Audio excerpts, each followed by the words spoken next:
तो दोस्तों आज से मेरे चैनल के ऊपर कॉन्जूरिंग यूनिवर्स का एक्सप्लेनेशन स्टार्ट होने वाला है और आज हम बात करेंगे कॉन्जूरिंग 1 मूवी के बारे में।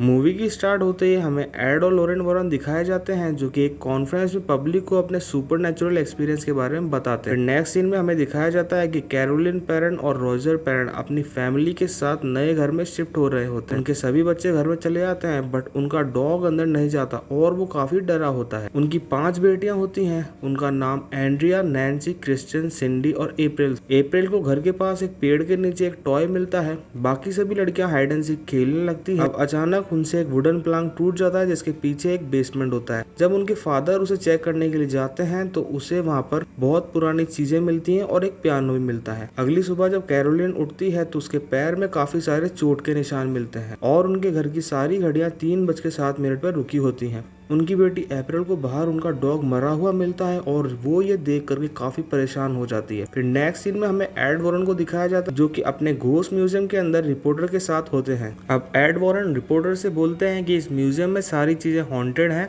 और इन सभी चीजों को कभी ना कभी टोटेम्स में इस्तेमाल किया होगा। तभी एड रिपोर्टर को एनाबेल डॉल दिखाते हैं और एनाबेल को हम पहली बार कॉन्जूरिंग यूनिवर्स में देखते हैं। वो बताते हैं कि इस डॉल में एक बहुत ही डेंजरस सेटन की सोल है और इसे यहाँ मंत्रों से प्रोटेक्ट करके रखा हुआ है। फिर हम देखते हैं कि क्रिस्टियन सो रही होती है और घड़ी में दोबारा 3:60 पर रुक जाती है। तभी कोई क्रिस्टियन का पैर खींचता है और वो बहुत डर जाती है और उसे घर से बहुत ही गंदी स्मेल आने लगती है। फिर हम देखते हैं कि सिडनी को नींद में चलने की आदत होती है और वो नींद में चलते चलते एंड्रिया के रूम में चली जाती है। वो एंड्रिया के रूम की अलमारी पर अपना सर मार रही होती है। तभी रॉजर आ जाता है और उसे कमरे में उठा के सुला लेता है। अगली सुबह कैरोलिन की बॉडी पर 1 से ज्यादा चोट के निशान होते हैं और अब रॉजर घर के बाहर जाता है तो वो देखता है कि कबूतर पेड़ पर टकर के मर जाता है और वो ये देखकर काफी हैरान हो जाता है। अब घर पर अप्रैल और कैरोलिन अकेले होते हैं और अप्रैल किसी से बात कर रही होती है लेकिन वहाँ पर कोई नहीं होता। अब अप्रैल कैरोलिन के साथ हाइड एंड सीक खेलने को बोलती है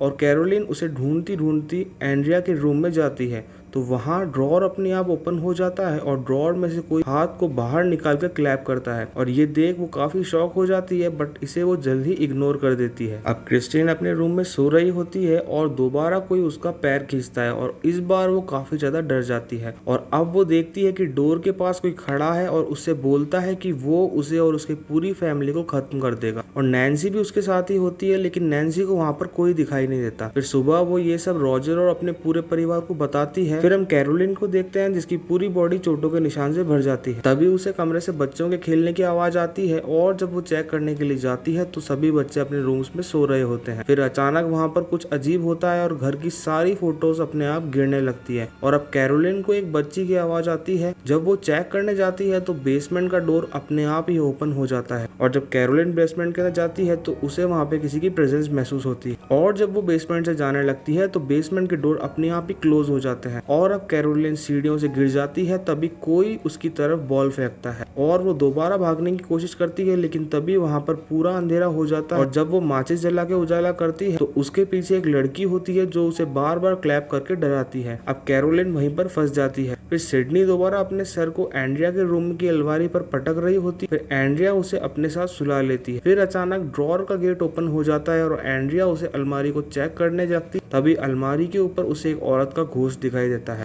और वो बहुत डर जाती है। तभी वो घोस्ट उस पर अटैक कर देता है। अब रॉजर वहाँ पर आ जाता है और उसे पूरे घर में से चीखने चिल्लाने की आवाजें आ रही थी। अब सबसे पहले तो वो बेसमेंट में बंद हुई कैरोलिन को बाहर निकाल और अपने सारे बच्चों को एक रूम में इकट्ठा कर लेते हैं और अब वो बहुत डरे हुए थे।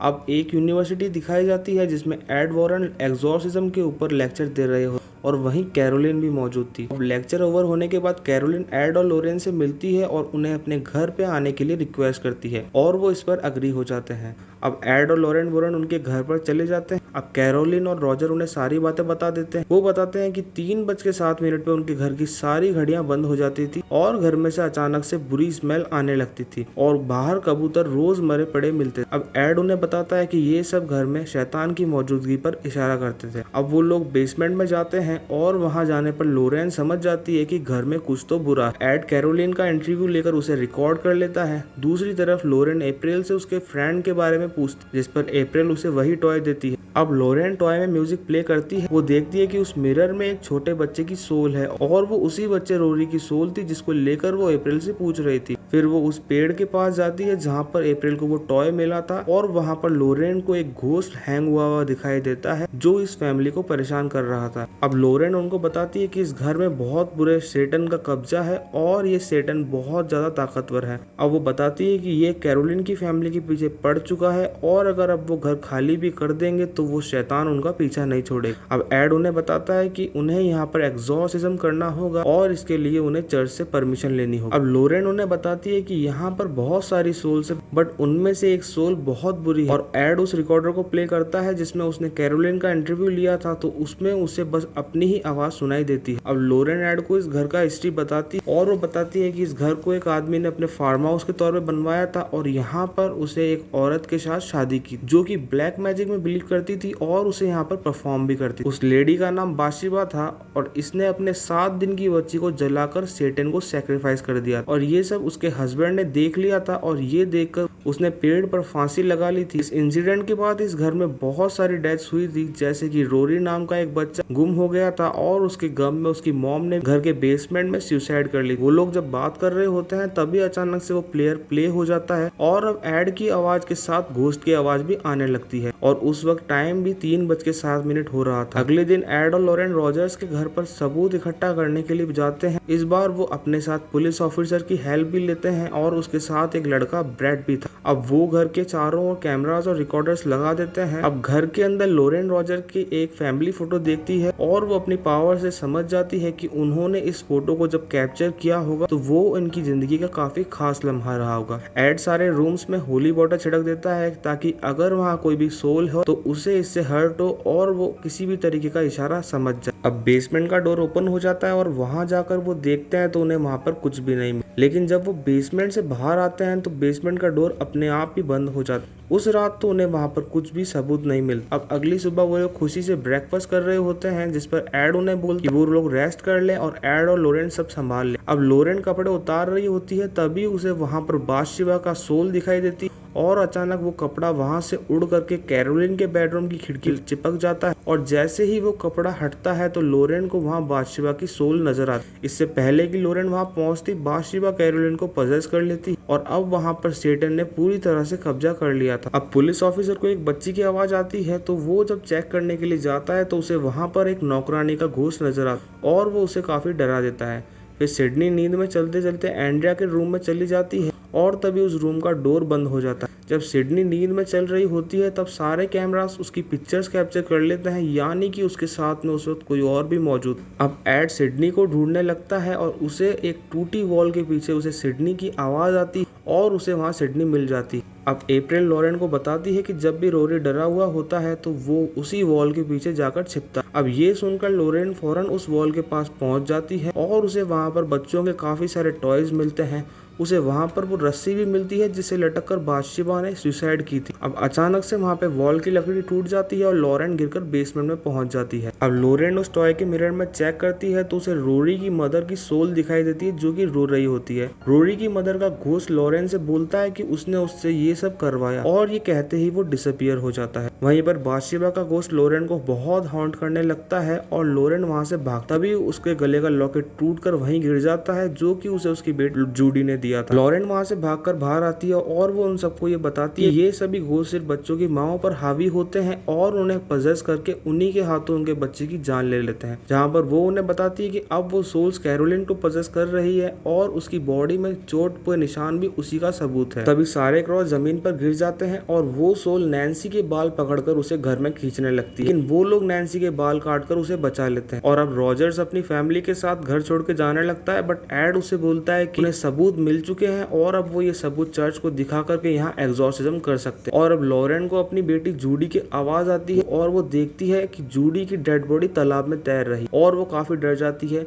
डर के वो तुरंत अपनी बेटी को कॉल करके उसकी खबर लेती है। अब नेक्स्ट डे वो दोनों फादर को सारी बातें बता देते हैं और उन्हें सारे सबूत दे देते हैं। अब फादर उन्हें बोलते हैं कि उन्हें मेन चर्च से परमिशन लेनी होगी क्योंकि वो कैथोलिक नहीं है। अब नेक्स्ट सीन में हम जूडी को देखते हैं और बाशिबा का घोस्ट उस लॉकेट की मदद से उस तक पहुंच जाता है। अब बाशिबा उसका बेड से पैर खींचती है और वो डरकर अपने रूम से बाहर चले जाती है। अब वो घोस्ट म्यूजियम की तरफ चले जाती है और शॉकिंगली वहाँ पर एनाबेल डॉल मिसिंग थी। अब उसी वक्त जूडी को वहाँ पर बाशिबा दिखाई देती है और उसके पास एनाबेल डॉल भी। और जूडी ये देखने पे काफी डर जाती है। अब बाथशेबा जूडी पर अटैक करने वाली थी कि तभी एड और लॉरेन वहां पर आकर उसे बचा लेते हैं। बेसिकली यहाँ पर हमें एनाबेल की पावर देखने को मिलती है जो कि बुरी सोल्स को अपनी तरफ अट्रैक्ट करती थी। अब नेक्स्ट सीन में हम अप्रैल क्रिस्टियन को अपने साथ लेकर जा रही होती है। अब रॉजर ये बात एड को बताता है। अब लॉरेन एड को बोलती है कि वो क्रिस्टियन को लेकर उसी घर में जा रही है। अब वो सभी उस घर में चले जाते हैं और वो देखते हैं कि कैरोलिन पूरी तरह से पजेस्ड है और वो क्रिस्टियन को मारने वाली होती है, लेकिन वो लोग क्रिस्टियन को बचा लेते। अब अप्रैल ये देखकर काफी डर जाती है और घर में छिप जाती है। अब वो लोग कैरोलिन को घर से बाहर ले जाने को ट्राई करते हैं, लेकिन बाथशेबा उसको जाने नहीं देती और लॉरेन समझ जाती है कि अगर वो कैरोलिन को घर से बाहर ले गए तो वो उसकी जान ले ले। अब बाथशेबा कैरोलिन को बेसमेंट में ले जाती है और वो लोग कैरोलिन को कंट्रोल करने की कोशिश करते हैं, बट बाथशेबा बहुत पावरफुल हो चुकी है, इसलिए वो कैरोलिन को कंट्रोल नहीं कर पाते। अब कैरोलिन एक एक कर सब पे अटैक करने लगती है, बट वो लोग कैरोलिन को चेयर से बांध देते। अब एड ये डिसीजन लेता है कि वो फौरन कैरोलिन का एग्जॉर्सिज्म करे। अब जैसे ही एड एग्जॉर्सिज्म स्टार्ट करता है वैसे ही बाथशेबा उसे हंट करने लगती और वो बहुत ज्यादा पावरफुल हो चुकी है, लेकिन एड एग्जॉर्सिज्म कंटिन्यू रखता है। बट बाथशेबा कैरोलिन की चेयर को हवा में लिफ्ट कर देती है